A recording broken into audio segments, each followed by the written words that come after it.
Back here from the El Paso Chihuahuas team shop at 303 North Oregon Street, downtown, Suite 120. Come on down. It's perfect for your holiday shopping. Matter of fact, everything you can imagine. T-shirts, caps, specialty items for little ones. There's bears, there's bats, there's shot glasses, there's balls, and there's a pair of Brads joining us here from the Team 600 Broadcast Center, since both General Manager Brad Dubow of Townsquare Media of El Paso and Brad Taylor, General Manager of the El Paso Chihuahuas, are on each of my sides. And gentlemen, thank you both for being here today. Thank you for having us. Yeah, we appreciate you coming. Now, Mr. Taylor, we're going to hear from you in a moment, but before we do, Brad Dubow, you are here. You've got some big announcements to make today, and I just wish Simba the Chihuahua was on your lap as you make this announcement for us right now.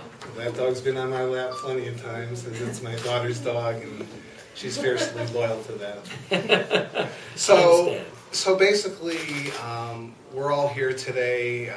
Is the new ballpark's being built, and a new AAA team is here. And I have been a big fan of baseball for many years, big White Sox fan through the good and the bad of the team, and been out here. This has been a big baseball town for years and years and years. And I want to thank Alan Ledford, Brad Taylor, Angela Olivas, Tim Haggerty, and everyone who worked with us to allow me to make the following announcement. On behalf of Townsquare Media of El Paso, I am proud to announce that 600 ESPN has entered into a 3-year contractual agreement with the El Paso Chihuahuas to become the radio voice for El Paso's AAA baseball team. As the market leader for total sports coverage, 600 ESPN is proud to add the El Paso Chihuahuas to our lineup of sports and entertainment, which includes the Dallas Cowboys, NFL football, which includes the championship and the Super Bowl. We carry high school football, we carry the NBA, we carry so many different sports. We carry we got the Super Bowl, we're going to have the NCAA championship game, the Bowl Series. We have, we're so proud that we're able to add the Chihuahuas to our lineup as we are live and local. With Steve here broadcasting with Chad Middleton every weekday from 4 to 7, and with Mondo and Crunch Time on Saturdays out at Speaking Rock. 600 ESPN will be an active partner with the El Paso Chihuahuas, including promotions, community events, including, hopefully we'll see soon about some of our big events that we do with the city here. Our coverage will begin with extensive traffic reports 1 hour prior to the first pitch for all home games, plus sister stations KLAQ 95.5 and 93.1 KISS FM. We'll promote numerous baseball details, game time, opponents, specials, traffic reports. We are very thrilled to be the first official radio station for the El Paso Chihuahuas. So once again, on behalf of everyone on our team, thank you for letting us be part of your team. Oh, thank you for being part of our team. I think there is no more logical fit than you folks, and I can tell you from the time I hit El Paso personally in May, your group has been integral in welcoming not only me but our team. Steve certainly, Buzz on KLAQ, Duke. I've had the opportunity to talk with many of them on the air about this extremely exciting project that's happening downtown with the new ballpark, the team going from El Paso AAA to now the El Paso Chihuahuas, having a brand, and having gotten to watch that last week at the baseball winter meetings, where 160 minor league teams and 30 major league teams gather, and to see it go from an idea to, frankly, the Chihuahuas being a featured team on a national stage with merchandise and stories, and to now partner with ESPN here with KROD is just a perfect fit. We're happy to be partners. That's great. As Brad mentioned a moment ago, 144 games during the regular season, plus the playoffs, should the Chihuahuas be a part of it, and we expect nothing else from the Chihuahuas. Let's put the expectation out there now. Perfect. Why not? But you talk about the schedule of games, and much like the Major League season of 162 games, 18 fewer. However, you're going to be talking about all-star baseball like we've seen in the past, and more than anything, a schedule that's going to consist of 72 home dates. 72 home games, starting between April 11th and running through Labor Day. So there's a lot of opportunities for everyone to come enjoy the activities and the atmosphere and the festivities that will be inside this new ballpark. But also, where you guys really come into play is to bring all 144 of those games to life for everyone. And if they're working, or if they can't make it, or we're on the road, you guys are going to help us paint the picture for everybody to understand what the experience for El Paso Chihuahuas baseball and our affiliation with the Padres is going to be all about.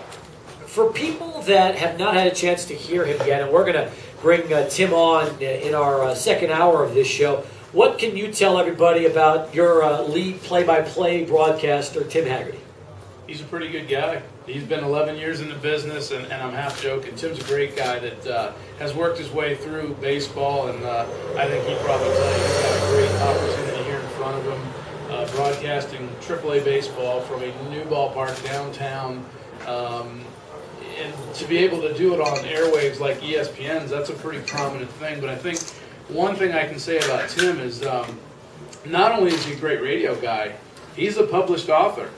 Tim has written a book about unusual and fun, unique minor league baseball names, thinking we might fall into that category if he writes a sequel. And he's pretty well spread on his knowledge of the game, not only from where he broadcasts it, but as a business and an entertainment entity. And that's what we don't want to lose sight of. These games are for people to attend and have fun. And again, Tim will be the one painting the picture on your airwaves for the people that can't make it. He's also one of the younger broadcasters around minor league baseball, and I think that just shows you the direction of where this sport is going. Like everybody, Tim's got a dream of going to the big leagues someday, and you're starting to see more and more broadcasters now in their 20s and 30s getting the opportunity to not only call A and AA ball, but in Tim's case, up to AAA. Yeah, and it's a great way to progress. Really, this team, as they were a Padres affiliate in Tucson, and prior to that in Portland. So the greatest thing he was going to be able to bring to this is the knowledge of the Padres and their whole farm system and the players that are within that will comprise the roster for the Chihuahuas. So he'll be able to knowledge and speak about that. But he's also, like we said, he's young, but he's 11 years into this industry. And, hopefully the end game for him is one day he has to resign here because he's going to work for a big league team. And we want to hang on to him as long as we can because he's going to be a great part of what we're doing here. But he has aspirations just like the players do. Brad Taylor, Brad Dubow with us here as our special live broadcast continues from the El Paso Chihuahuas team store. Brad, in the 19 years I've been with this radio station, and you much longer than that, this KRD has been a part of Dodgers baseball, has been a part of Diamondbacks baseball, has been a part of Diablos baseball. So it seems like a great fit, but more than anything, it just shows you the kind of rich tradition and history that AM 600 has in professional baseball. Yeah, we joined with the Diablos when they were over at the Dudley Dome and covered their games. And for those that remember Big Al and Courtney, they camped out there and were live from the trailer until they opened up the ballpark. So we were there for and we look forward to being part of the brand, and it'd be interesting to see what the name of the new ballpark's going to be.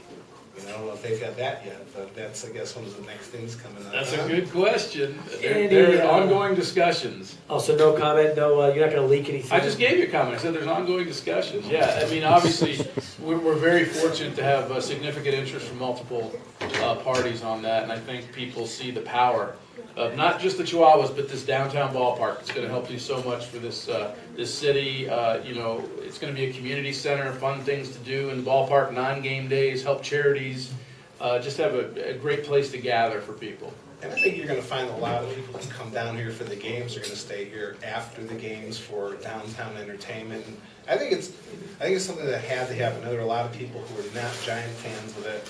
But if you really look at the growth of the city, if we don't get the tax base downtown growing, which is critical to the future, a lot of other things are going to fail. So I think this is really going to be a catalyst, at least a lot of hope for it, and we're very proud. And like I said, one of the things that we said is that we want to help get people down here, get into the seats. We also want to help people get down here, which is why, that hour before the games, the traffic reports, we plan to make sure people have the information they need. And once again, look to partner and opportunities to bring the Chihuahuas into the community, as well as bring people to the ballpark. Well, and one of the other things we're really excited about too, and we're kind of announcing for the first time, is we're looking forward to the opportunity to have one of our staff members become one of the beat writers for the Chihuahuas. Somebody that can not only update our listeners on all home games, road games, player profiles, and columns, and really deliver more of an opportunity for our listeners to keep track of this ball club from spring training all the way through to the end of the season. Well, I think that's great to offer to the fans, because I think as you get to see it from the ground floor, and sometimes you get some of that reporting you might not get just from a game day experience, but a lot of people don't know what these guys go through in spring training and how hard it is to make a team and to get here. The level just beneath the major leagues, that's a neat story to tell. So I'm thrilled to hear that you're going to help share that with everybody here in El Paso and regionally and maybe nationally. Question, do you have an estimate for total attendance numbers, what you're hoping for with 72 home games? I mean, is there I know what I'm hoping for. I don't want to put it out there so I get myself in trouble later, but I think this market certainly... 400,000? I certainly hope 400,000 plus is a realistic possibility. I think if you look back at the success that Diablos enjoyed in the Jim Paul days, people tell you they enjoy baseball here. And I think to be able, we want to honor the fun that Jim and the Diablos had, because they were promotionally way ahead of their time. I think we want to marry that with the concept of having a very fan-friendly ballpark that will have various neighborhoods for everybody to enjoy from a hospitality and just a fun perspective. And I think if we do that with 72 games at the AAA level, I think 400,000 plus is absolutely achievable. And it's, there's a number I have in my head that's higher than that, but I got to be careful in case my bosses are listening. What do you think? Well, I think that's definitely doable. It's funny because we've talked so much about the merchandise, the team, the branding, the relationship that we're going to be forming. One of the things we haven't talked about yet really is ticket sales. And since the holidays are here and we've had season tickets on sale now for quite a while, give us an update on how things are going as far as ticket sales. Well, we've been very fortunate. One of the things we've continued to thank and remind El Paso is that they have been passionate through this whole process, from the ballpark to the name of the team, to the first offering of the tickets. The response has always been overwhelming, and we're so thankful for that. And I can tell you right now out of the gate, we're feeling very fortunate where our season ticket base is. We're now starting to get to the next steps for us, which is to sell group outings, to sell picnics, to think about where our individual game tickets are going to be, and the possibility of probably putting those on sale, what we hope is going to be about mid-February. So you've seen us take these steps because the community has responded so favorably to allow us to keep building on top of things. We haven't had to go backwards at all. We've been able to really go forward and think big because everybody in this town has shown us a lot of love and really wants to support this. Brad, what about mini plans? A lot of our listeners are wondering about that. When should we expect mini plans? Sooner than you think. That's a great question. Well timed for today. Perhaps they might be called partial plans. Partial. Get it? That's good. I like that. The paw. The dog paws. Or, if you're from Boston, the partial plan. That would be spelled differently, but same pronunciation. But yeah, you know what? That's another extension of us living this brand like we said we were going to do the day we were born, October 22nd. We want to have extensions that are fun and inherent with this name and this look. And yes, you will see something here. Angela has been working very hard this week to get some information out. But yes, you will see something about partial plans very, very soon. And just in time for the holidays if you're shopping. So a lot of fun. If the KLEQ Morning Show decides that they want to camp out at the new ballpark before it opens up like they did 23 years ago, is that something that we can also maybe look to see? I think that'd be fantastic. I mean, Buzz wouldn't mind sleeping on a concrete slab and some steel until things get going, right? I mean, Brad, your thoughts on the potential of the KLEQ broadcast? Duke's shaking his head right now. What do you think? I mean, to me, hey, there's nothing like broadcasting live on site, especially at what's going to be the nicest facility in El Paso. There we go. That's good. All right, well, gentlemen, it's been really, I'll tell you what, for us, an absolute honor to be part of this from this ground level up. And we're looking forward not only to the next 3 years, but hopefully to many more after that, and really seeing AAA baseball and Chihuahuas baseball become just such a big part of the community here in El Paso. Well, you can help make that so, and you guys have started that way, and we're proud to be partners with you, because I know you've been in our corner since the very first day, and we can't tell you how much that means to us to have the support, the passion, the defense that you've given us on a couple of things that we've had some fun with. But this is going to be a great partnership. You guys are the right partner for this, and we're happy we can do it together. We're happy to have you guys being our partners and be on the same team. So let's make it work. Let's win. There we go. Brad Taylor, Brad Dubow, everybody, here.